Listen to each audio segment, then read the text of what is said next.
आपल्यासोबत आहेत पर्यटन मंत्री शंभूराजे सर.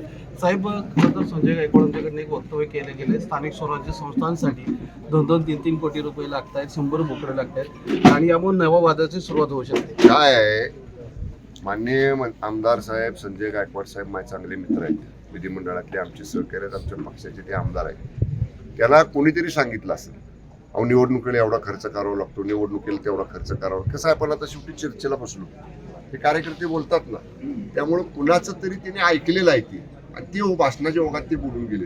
त्यांचा बोलण्याचा अर्थ असा नव्हता की आम्ही 2 कोटी खर्च करतो आणि आम्ही 3 कोटी खर्च करू.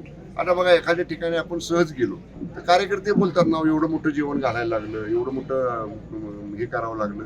त्यामुळे त्यांचा उद्देश जाणीवपूर्वक असं काय कुणाच्यात तरी त्यांनी ऐकलेलं बोललेत, कुणीतरी त्यांना सांगितलं आणि ते ऐकलेलं भाषणाच्या ओघात ते बोललेत.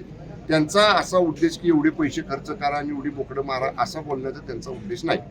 दुसरं एक तुमचेच सहकारी माजी आमदार सदा सरवणकर यांनी एक वक्तव्य केलेलं आहे आणि त्यावरून सकाळपासून विरोधक तुमच्यावरती टीका करताय सरकारवर, की ते म्हणतायत की विद्यमान आमदार 2 कोटी रुपये निधी आणतात, मात्र मी माझे असताना 20-20 कोटी रुपये निधी आणतोय. आमदार असताना तिने आणला असेल ना तेवढं. नाही, माझे आता असताना मी 20-20 कोटी रुपये आमदार होण्याची मी ऐकलं नाही, म्हणजे मी दिवस सकाळपासून बाहेर आहे, मी कार्यक्रमात होतो. पण आमदारांना जो निधी मिळतो तो नियमित जिल्हा नियोजन विकासचा, नगर विकासचा, नगर उत्थानचा हा नियमित निधी आमदारांना तर मिळत असतो. पण आमदार काही माझे आमदार असतात, त्यांचे प्रलंबित आमदार असताना सादर केलेले प्रस्ताव असतात, त्याला निधी मिळत नसतो. मग तो पाठपुरावा करून मंत्री महोदयांच्याकडे, माननीय मुख्यमंत्र्यांच्याकडे, उपमुख्यमंत्र्यांच्याकडे, बाबा ही मी आमदार असताना दिलेले प्रस्ताव आहेत आणि मग त्याला निधी मिळाला पाहिजे. कारण आता आम्ही बघा, मी 2004ला आमदार झालो, 9 पर्यंत आमदार होतो. पुन्हा 9ला माझा 580 मतांनी पराभव झाला.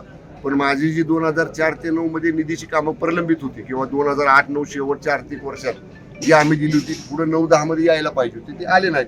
मी सुद्धा त्यावेळेच्या माननीय मुख्यमंत्र्यांकडनं प्रयत्न केला, त्यावेळी पालकमंत्र्यांकडनं प्रयत्न केला, काही निधी त्यातला आम्ही आणला.